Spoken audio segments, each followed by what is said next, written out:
하나님의 말씀 보겠습니다. 사사기 9장 1절에서 21절 말씀.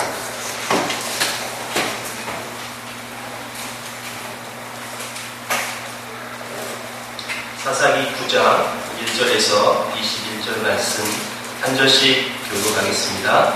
여룻바알의 아들 아비멜렉이 세겜에 가서 그의 어머니의 형제에게 이르러 그들과 그의 외조부의 집에 온 가족이 말하여 이르되 너희는 세겜의 모든 사람들의 귀에 말하라. 여룻바알의 아들 70명이 다 너희를 다스린다. 한 사람이 너희를 다스리는 것이 너희에게 나오면 또 나는 너희와 기름을 기억하라 하니 그의 어머니 형제들이 그를 위하여 이 모든 말을 세겜의 모든 사람들의 귀에 말하며 그들의 마음이 아비멜렉에게로 기울어서 이르기를 그는 우리 형제라 하고 그의 신전에서 음식시계를 내어 그에게 주매 아비멜렉이 그것으로 방탕하고 병탁한 사람들을 사서 자기를 따르게 하고 오브라에 있는 그의 아버지의 집으로 가서 여룻바알의 아들 곧 자기 형제 70명을 한 바위 위에서 죽였으되 다만 여룻바알의 막내 아들 요담은 스스로 숨었으므로 남으니라.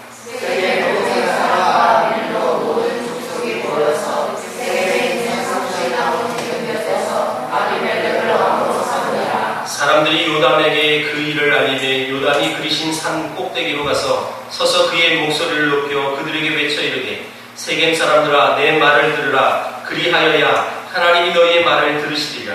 그러는 나무들이 나가서 기름을 부어 자신들을 위해 왕으로 삼으려 하여 감람나무에게 이르되 너는 우리에게 왕이 되라 하되 감람나무가 그들에게 이르되 내게 있는 나의 기름은 하나님과 사람을 영화롭게 하나니 내가 어찌 그것을 버리고 가서 나무들 위에 굿줄 내리려 한지라.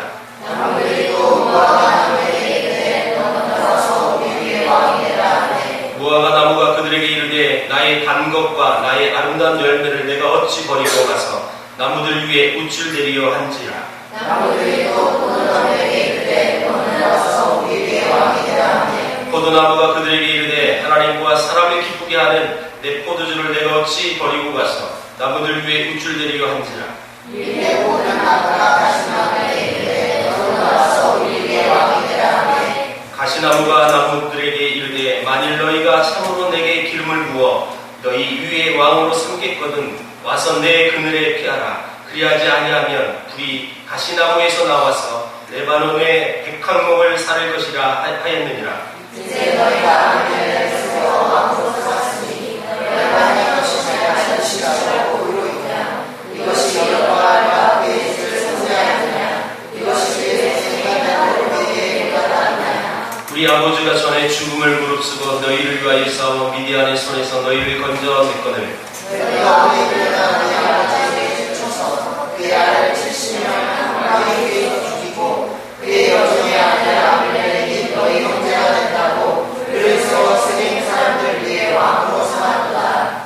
만일 너희가 오늘 여룻바알과 그의 집을 대접한 것이 진실하고 의로운 일이면 너희가 아비멜렉으로 말미암아 기뻐할 것이요 아비멜렉도 너희로 말미암아 기뻐하려니와 그렇지 아니하면 아비멜렉에게서 병이 나와서 세겜 사람들과 밀로의 집을 살 것이요 세겜 사람들과 밀로의 집에서 우리 나와 아비멜렉을 살 것이라. 마쳤습니다. 요담이 그의 형제 아비멜렉 앞에서 도망하여 피해서 부엘로 가서 거기에 거주하니라.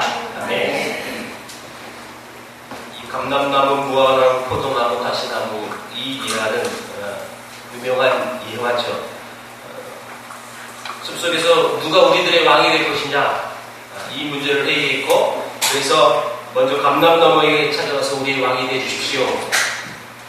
그랬더니 감람나무가 대답합니다. 나의 기름은 하나님과 사람에게 영화롭게 하는 것인데 어찌 내가 이것을 버리고 나무들 위에서 우쭐 될 수 있겠느냐라고 거절합니다. 무화과나무, 포도나무도 동일한 대답을 했습니다. 그런데 가시나무에게 갔더니 그래 내가 해야지.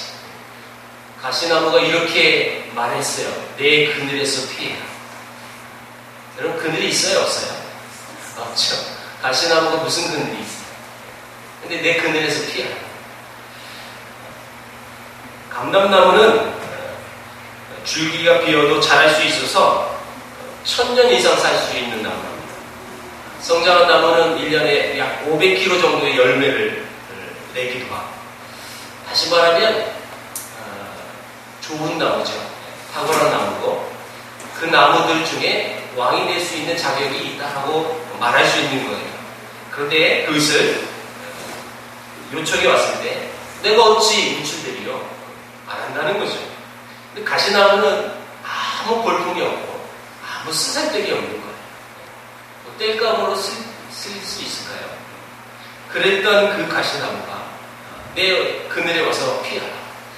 여러분, 이 메시지의 요점이 뭘까요? 감람나무, 무화과나무, 포도나무처럼 겸손해야지. 그게 요점은 아니에요. 요점은 가시나무는 왕이 될 수 없는데 자기가 왕이 되겠다라고 하는 거예요. 우리가 이런 모습을 전문용어로 놀고 있네 이렇게 표현을 해요. 또 저 전라도에서는 좀 더 심하게 얘기해요. 육갑 떠네 이렇게. 이 말은 왕 같지도 않은 것이 왕을 하겠다고 하는 그 모습이 얼마나 우스꽝스러운지, 얼마나 웃긴 모습인지. 여러분, 여기서 이 가시나무는 세상의 지배 논리를 갖고 있는 세상 정신을 말하고 있고, 물론 이제 한 인물을 지목하는 거죠. 아비멜렉. 그는 왕이 될 수 없는데, 자격이 없는 사람인데 왕이 되겠다고. 그래서 그 자기 형제를 다 잃었던 막내 요담이 이 사건을 이렇게 예하로 풀었습니다. 그래서 이 아비멜렉의 이 모습을 보면서 세상 정신, 특별히 세상을 지배해야 한다는 이 논리로 살아가는 이 세상 정신 앞에서 우리 하나님의 백성들은 도대체 어떻게 살아가야 할까? 그 질문, 또 그 해답이 오늘 말씀이기도 합니다. 자, 여러분 1절에서 6절에 보니까 이 아비멜렉이 70명의 이복 형제를 다 죽였어요. 한 바위 위에서. 그 시작점이 뭐냐 봤더니 아비멜렉이 아버지 기드온이 죽고 다시 말하면 외갓집으로 곧바로 달려갔어요. 외갓집으로. 그래서 이 외갓집이 어디냐? 세겜의 첩에서 난 아들 아비멜렉이었기 때문에 세겜으로 가는 거죠. 자, 여러분, 그리고 이 아비멜렉이 그 외갓집 가서 한 말이 이거예요. 여러분들도 이번에 외갓집 갈 거예요. 그렇죠? 네. 외갓집 가서 한번 이처럼 해보세요. 70명에게 다스림을 받는 게 낫습니까? 난 혼자에게 다스림을 받는 게 낫습니까? 질문해보세요. 뭐 말도 안 되는 소리하고 짓거리 하면서 매마실 거예요. 그러면서 한마디 더 했어요. 나는 너희의 권륙임을 기억하라. 그랬더니 그 사람들이 동조했고, 그래서 왕으로 추대를 했고, 오늘 본문은 아니지만 22절 보니까 그 아비멜렉이 왕이 돼가지고 다스린 지 3년이 됐대요. 여러분, 지금까지 어떤 사사도 여러분 다스린다는 표현을 쓰진 않았어요. 그게 무슨 차이일까요? 여러분, 사사가 다스리지 않아요. 기드온이 물론 립서비스였지만 여호와께서 너희를 다스릴 것이다 라고 이렇게 말했듯이 이 사사의 여러분 통치는요, 사사가 다스리는 게 아니라 사사는 하나님으로부터 위임을 받아서 하나님이 직접 다스리는 거예요. 그런 개념을 지금까지 갖고 왔는데 지금 처음 이 아비멜렉이 다스린다는 표현을 했다는 거죠. 여기에 차이점이에요. 사사들은 자기가 지배한다는 개념을 갖고 있지 않았습니다. 여러분, 그 시작점이 뭐였어요? 기드온은 우리를 다스려주세요라는 이스라엘 백성들의 요청 앞에 아니야, 하나님이 다스릴 거야 라고 했지만 본심은 다스리고 싶은 마음이 있어서 영적인 지도자의 모습으로 금으로 만든 에봇을 세워서 우리 집은 너희들과 달라라고 외쳤어요. 분명 말은 다스리지 않겠다고 했지만 그는 다스릴 마음이 그 안에 가득 찼던 거고, 그리고 아들 이름을 내 아버지는 왕이라고 이름을 졌다고 했어요. 아비멜렉. 이제 그 아들 아비멜렉이 자기가 스스로 다스리겠다고 선언하고 있다는 이 모습을 보시면 지금까지 이 사사들의 다스리는 모습과, 물론 다스린다는 표현을 제가 지금 잘못 쓴 건데, 사사들의 모습과 지금 아비멜렉의 모습은 차원이 다른 모습이에요. 그 이유는 뭘까요? 굳이 그 이유를 우리가 찾아보려고 이 본문을 굳이 이렇게 헤쳐보면 지금 이 엄마, 아비멜렉의 엄마는 세겜에 있는 여자였고, 다시 말하면 기드온의 첩이기도 했어요. 당시 첩이라는 신분은 돈으로 사오거나 아니면 힘으로, 그래서 권력으로 착취해서 데려와서 어찌 보면 거의 반노예처럼. 그래서 낳은 자식들은, 첩의 자식은 사람 취급을 받지 못했어요. 동양이나 서양이나 같은 것 같아요. 그렇죠? 네. 우리도 첫 자식은 서자라고 해가지고 이런 높은 자리에 올라갈 수가 없어요. 네. 일단은 한꺼풀 씌워서 그를 판단할 수밖에 없어요. 네. 똑같았나 봐요. 어쩌면 그 여자는 내 아들이 앞으로 첩의 아들이니까 굉장히 수모를 당할 것이고 또 출세도 못할 것이고 어려움을 당할 것이다. 그래서 아마 그 여자가 이름을 아비멜렉이라고 하지 않았을까. 여러분, 아버지가 지었는지 엄마가 지었는지 몰라요. 그렇죠? 추정을 해보면 그렇다는 거죠. 여러분, 문제는 뭐냐면 그 첩이라는 그 부분 때문에 이를테면 마음속에 한이 서릴 수밖에 없었다는 거죠. 문제는 자기 마음속에 품어하는 어떤 방법으로든 풀어낼 수밖에 없어요. 자기 속의 열등감을 여러분 위해서 어떻게 해소하느냐, 사람마다 좀 다르지만 또 조금 돈이 있는 여자들은 그렇다죠. 백화점에서 쇼핑하고 또 그렇잖아요. 명절 지나면 그렇게 매출이 오른대요. 주부들이 스트레스 받아가지고 시댁에서 시월드에서 억압을 당해서 딱 탈출하자마자 막 지른 신이 그에게 임해서 막 사들인다는 그런 걸로 자기 아픔과 한을 풀어가는 사람도 있고요. 어떤 사람은 자기의 열등감은 또 그 한을 풀기 위해서 출세하려고 노력하고, 그리고 자식이 잘 되게 만들어서 어떻게든지 그걸 극복하려고 하는. 어떤 사람은 심지어 교회 안에서도 교회 직분으로 자기 한을 풀려고 하는 사람들도 감옥이 있다는 거예요. 문제죠. 여러분, 이런 마인드를 갖고 있는 사람은 교회에 무슨 투표하고 나서 반드시 시험 들게 돼 있거든요. 제가 이번 주에 친구 목사님 만나서 이런 얘기를 들었어요. 지난 여름에 자기 교회에 투표를 했는데 장로님 투표하는데 어떤 한 집사님이 떨어졌대요. 근데 그분은 반드시 이번에 자기가 될 줄 알았다는 거예요. 근데 떨어져서 너무 실망한 나머지 교회를 완전히 쑥대밭을 만든 거예요. 여러분, 온 성도들이 기도하면서 투표해서 장로님을 세우는 건데 내가 안 되는 거예요. 그러니까 완전히 문제를 일으키는 거예요, 교회에서. 그래서 굉장히 힘들어요. 심지어는 다른 사위를 불러서 야, 이 교회는 희망이 없다. 너희들은 다른 데 교회 가라. 아들네에도 그랬대요. 아들네에도 너희들도 이 교회는 희망이 없으니까 당장 이 교회를 떠나라. 우리는 이제 너무 나이가 많아서 다른 데 갈 수가 없으니까 너희들은 가라고 이렇게 지시했다는 거예요. 그래서 딸 사이는 갔대요. 아들 며느리는 안 갔대요. 왜냐하면 신앙이 참 좋대요. 그런 아버지 밑에서 그런 아들이 어떻게 나올까 이런 의구심은 있었어요, 제게는. 그래서 아들은 그 아버지의 지시에 따르지 않고 열심히 신앙생활을 하겠다고 계속 남았대요. 그리고 한 달 뒤에 안수 집사 투표했는데 그 아들은 됐대요. 좀 이런 이야기가 사실 한국에 굉장히 많습니다. 그 얘기 듣고 좀 씁쓸한 마음이 들고 머지않아 우리 교회도 그럴 수도 있지 않을까라는 염려도 있는데 저는 그 마음이 들어올 때 믿어야지. 우리 교회 성도의 수준을 내가 믿어야지라는 마음이 제 안에 좀 있었어요. 믿어도 되죠, 여러분? 네. 안 믿는 사람이 오늘 안 왔어요.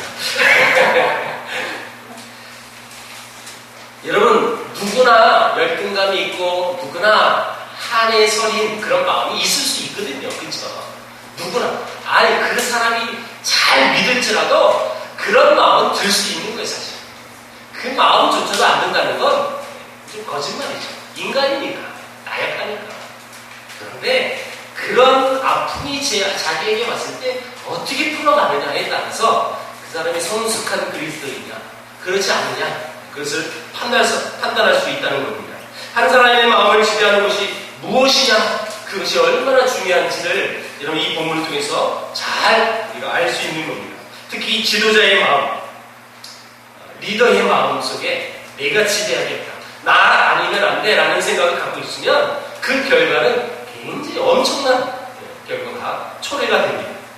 세상에서 그렇게 출세하고 돈을 벌려고 하는 이유가 뭡니까?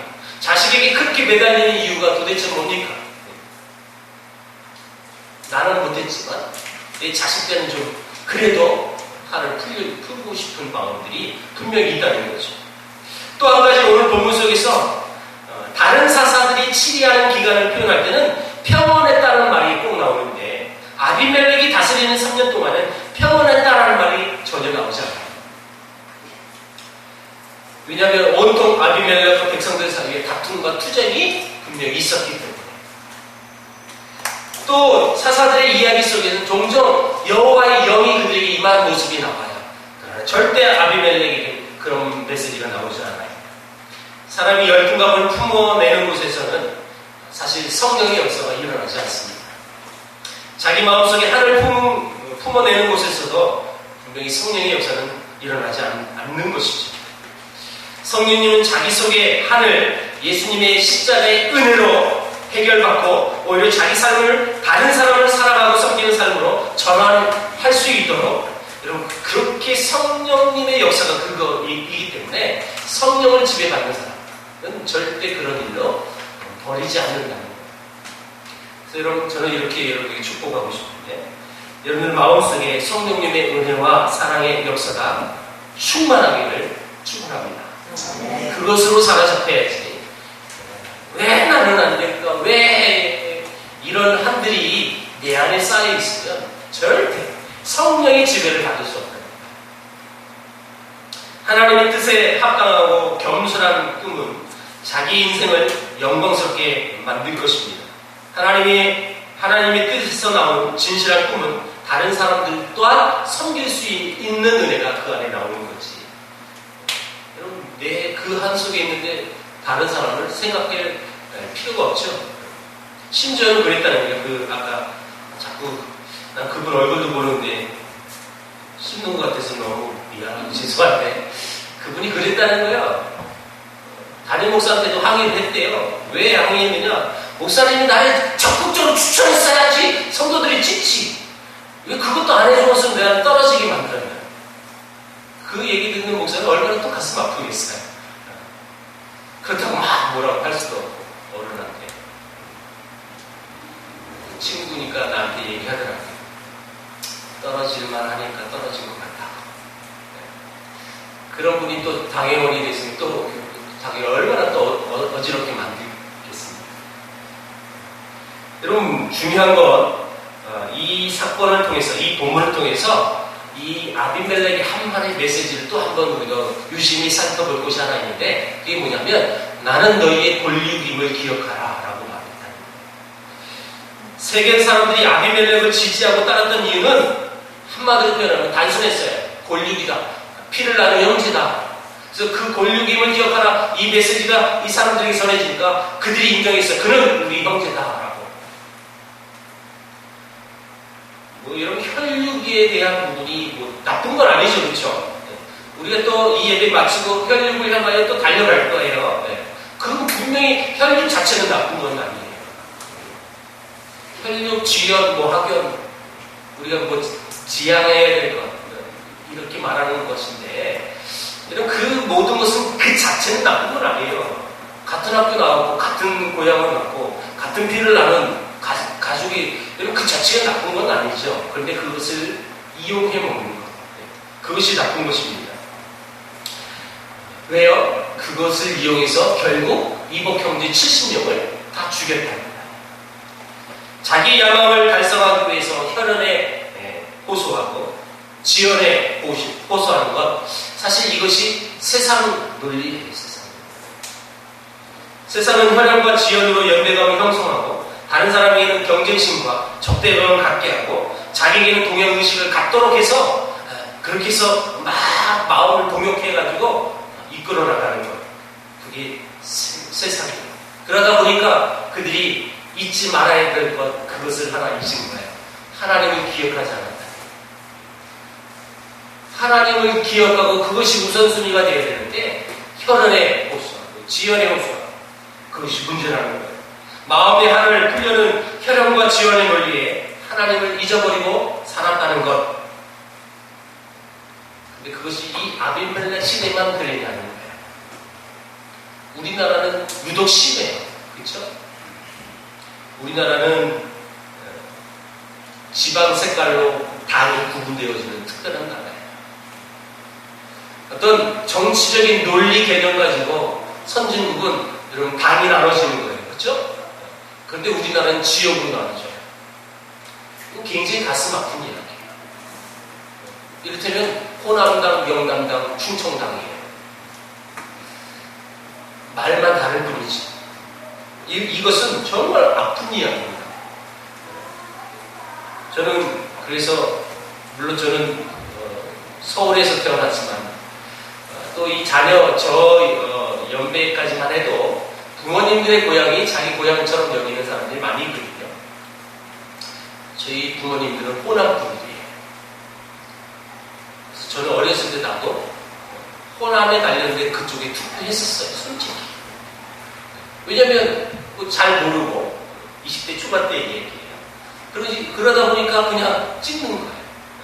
그리고 내가 신학을 공부하고 어느 정도 이제 세상이 돌아가는 이치를 이제 아는 순간, 그래서는 안 되겠다라는 생각을 번뜩 들었어요. 그래서 그 당이 어떤 실제의 정신을 갖고 살아가는지, 그게 투표하고 있어요. 지금 이 얘기하면서 또 나 호남인데 또 불편한 마음이 있을 수 있죠. 예. 그 자체가 지금 혈연, 지연 확연에 호소하고 있는 거예요. 그러지 말자라는 거죠. 그것이 영호남을 구분하는 그 자체가 아니라 정말 하나님 중심에서 그들이 어떤 세상의 방식을 갖고 또 어떤 정치 논리를 갖고 이 땅을 살아가는지 그것을 냉철하게 보고 판단하자는 거예요. 지역으로 구분하지 말고. 지금은 많이 줄어들었어요. 예전에는 뭐 김씨 동문이고 이씨 동문이고 이런 게 얼마나 많은지 몰라요. 거기서 그치지 않아요. 우리 집안만 해도 우리 문성 공파예요. 문성 공파는 또 다른 뭐예요, 그렇죠? 그 같은 여러분 본가를 갖고 있어도 같은 파가 아니면 또 다른 사람이에요.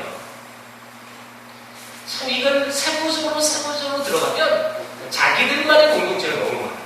그리고 자기들만의 이름을 내려고 하고 색깔을 내려고 하는 거예요.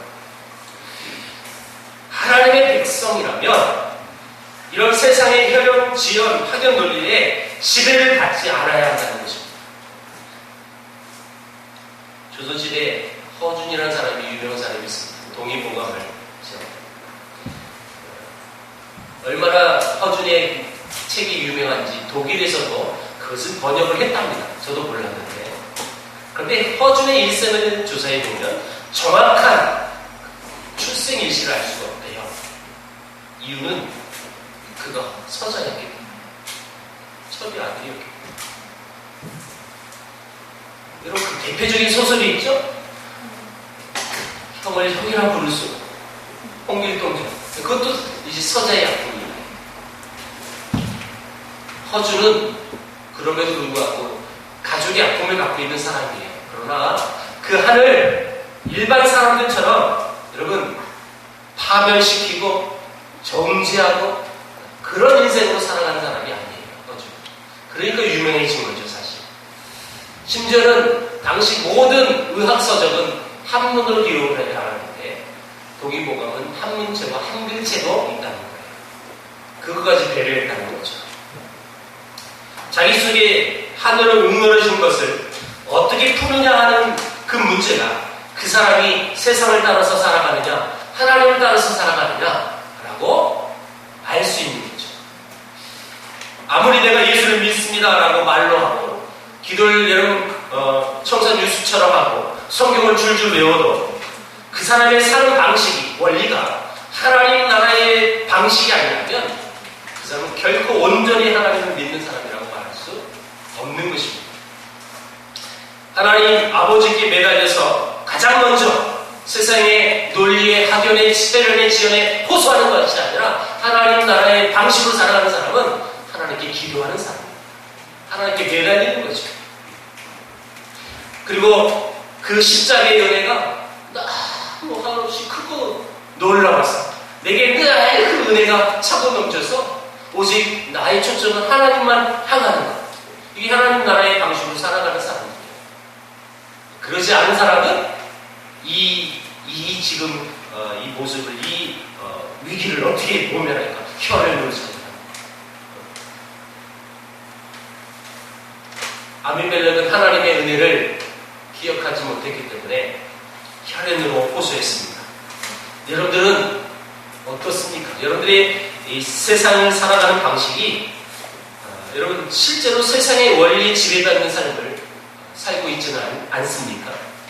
한에 지배받고 혈의 논리에 지배받는 나의 생각과 삶의 구조를 여러분 우리는 뜯어 고쳐야만 합니다. 사실 그냥 되는 건 아니죠.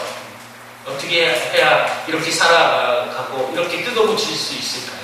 오직 우리의 눈이 십자가를 향하여 보기만 한다면 하나님의 은혜로 여러분 살기만 한다면 분명히 세상 원리 방식으로 살아가는 것이 아니라 하나님 나라의 방식으로 살아갈 수 있다는 거예요.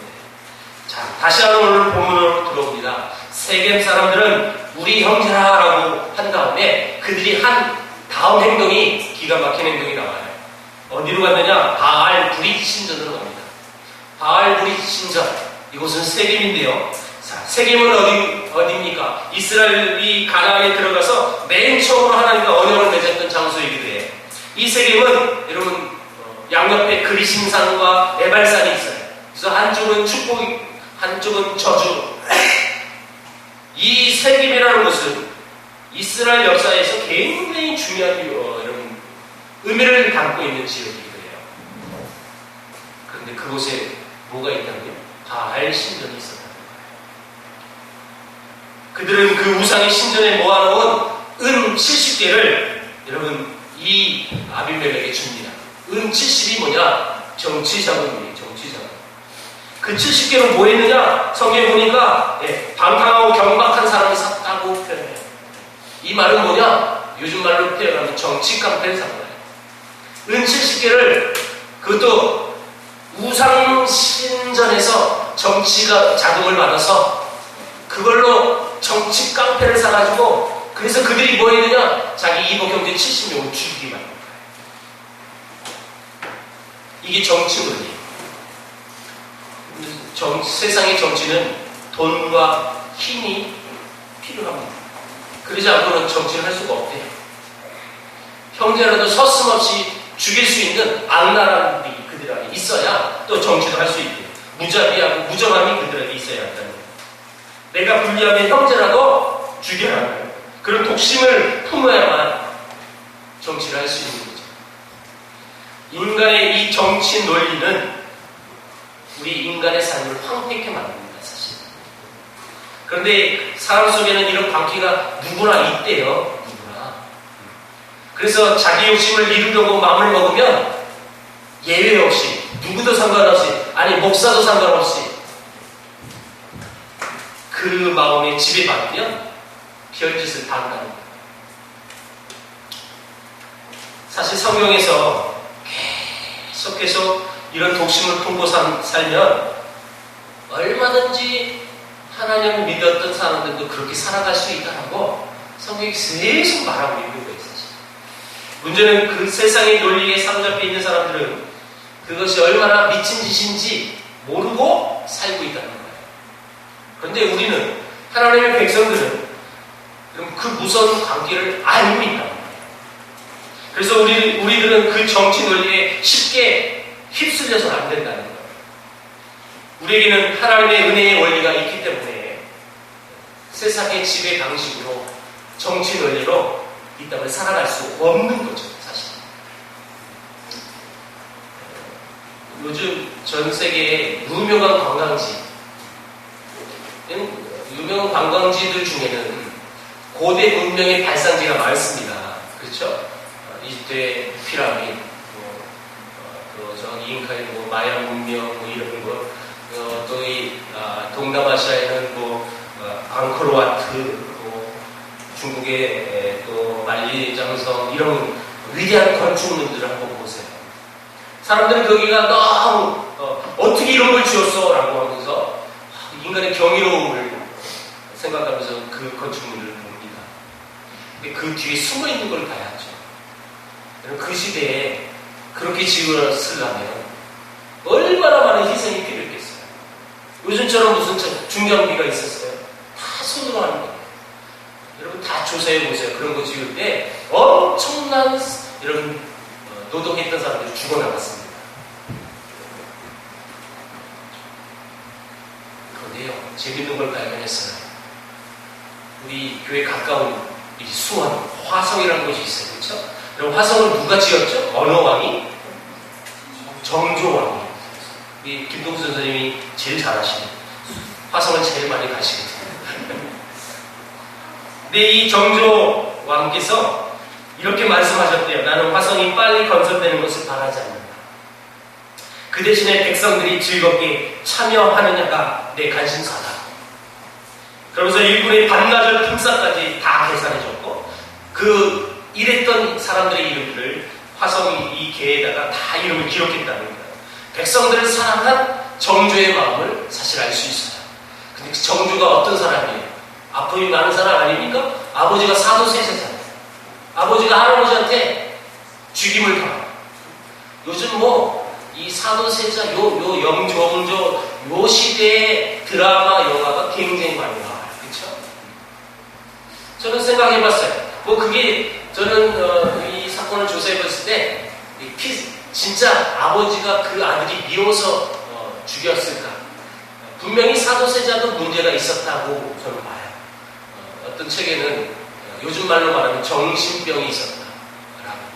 그래서 친모가 자기 아들을 죽여라 허락을 해줬을 정도면 사도세자의 아픔이 분명히 있었을 거예요.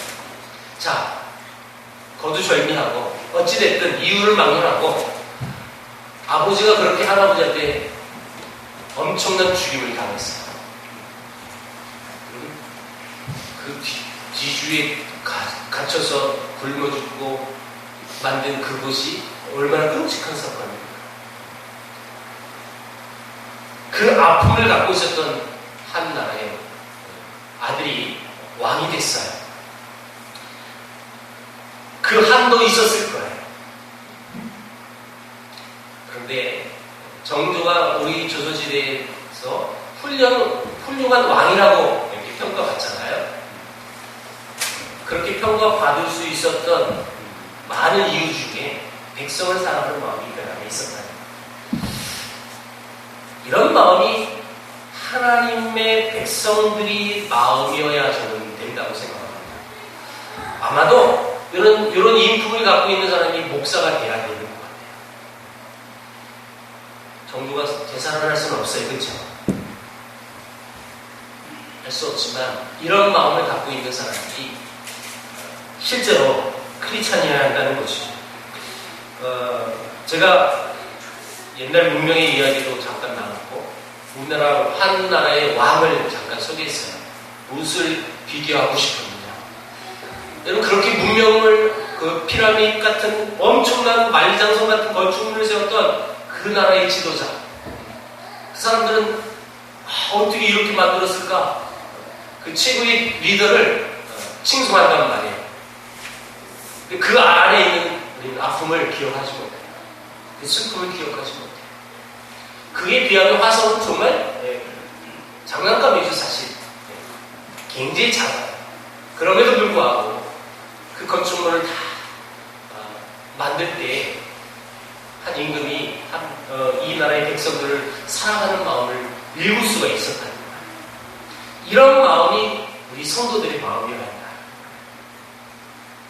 지배 논리로 그런 엄청난 열매를 맺어야지. 내가 한 번 사는데 그래도 내 이름을 좀 내고 가야지. 그 마음이 아니라 어떻게 하면 하나님의 그 마음을 나눌 수 있을까? 어떻게 하면 무작위로 다가가는 것이 아니라 사랑을 나눌 수 있을까? 긍휼과 은혜를 나눌 수 있을까? 이런 마음을 갖고 살아가니까 하나님의 백성이라면 이 땅을 살아가는 방식이 누구나 살아갈 수 있는 마음을 가지고 살아가야 한다는 점을 있습니다. 여러분 이제 예배 마치고 이미 가족을 만나고 오신 분도 있을 수 있겠지만 또 이제 앞으로 또 만나잖아요. 만날 때마다 어떻게 하면 내가 그 사랑을 나눌 수 있을까? 나는 하나님을 믿는 백성이에요. 내가 하나님을 믿는 백성으로서 나는 이 땅에 살아가는 방식과 다른 마인드를 갖고 있다. 마음만 갖고 있지 마시고 이제 실천을 해야죠. 그렇죠? 나는 이런 마음으로 이런 생각을 갖고 이 땅을 살아가고 있으니까 그 사고방식이 내 삶으로 이제 표출돼요. 말씀을 정리합니다. 이런 명절날 길게 해야 별로 은혜가 없어요. 그렇죠? 저도 잘 알아요. 그런 눈치는 있거든요. 말씀을 했는데 하나님의 백성들이 이 땅을 살아가는 사는 방식이 무엇입니까? 지배 논리를 버리고 섬김의 삶을 살아가야 하는 것입니다. 한풀이의 인생을 살지 말고 다른 사람들에게 평온을 줄 수 있는 그런 삶을 기도하고 또 실천해야 하는 것입니다. 현원에 지연에 여러분 묶여 사는 것이 아니라 무한하신 하나님의 사랑, 하나님의 그 닮은 모습을 우리 삶으로 표출해야 하는 것입니다. 힘, 돈, 무자비 그 모든 독심을 버리고 사람을 위해 눈물을 흘릴 줄 아는 그런 성도가 되는 그런 모습으로 살아가는 여러분들에게 주의 이름으로 축원합니다. 기도합니다. 하나님 감사합니다. 세상은 지배하고